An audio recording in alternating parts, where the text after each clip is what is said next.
Mga kananay, try natin magluto ng manok na sinigang sa gabi. Una muna, igisa natin ang luya. Yan. Hintayin natin maging brown. Saka lagay natin yung garlic. Mekos-mekos lang natin. Yan. Sibuyas. Yan. Kamatis. Yan. Mekos-mekos lang natin lahat yan. Hintayin natin lumabas yung aroma. Konting toset. Tapos lagay na natin yung labanos para ma-fry din siya ng konti. Sitayin natin. Sunod natin ang manok. Yan. Yan. Ang manok, sutayin natin ng pa-fry para mas lalong umano yung lasa. Yan, takpan natin. Tapos, hayaan lang natin sila na mag-megos-megos dyan. Yan. Medyo dumikit na ng konti. Yan. Pero mainom na yung napapried siya para mas kuha or dumikit yung lasa ng manok.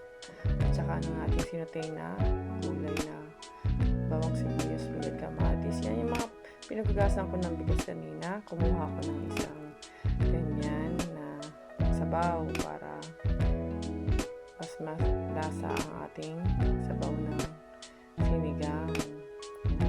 Lagyan natin ng paminta, mga pampalasa, paminta, asin.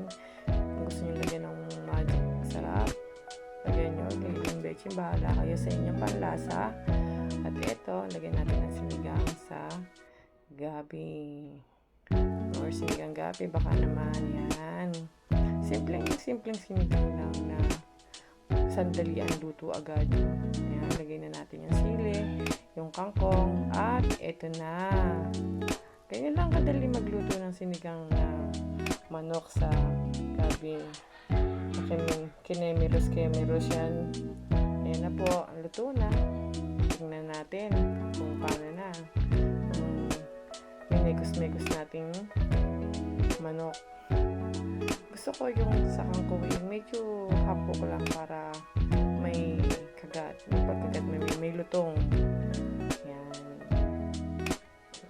Yan po. Lagyan natin sili, sabaw. Ito na po ang ating sinigang. Luto na. Please like and share, subscribe. Salamat!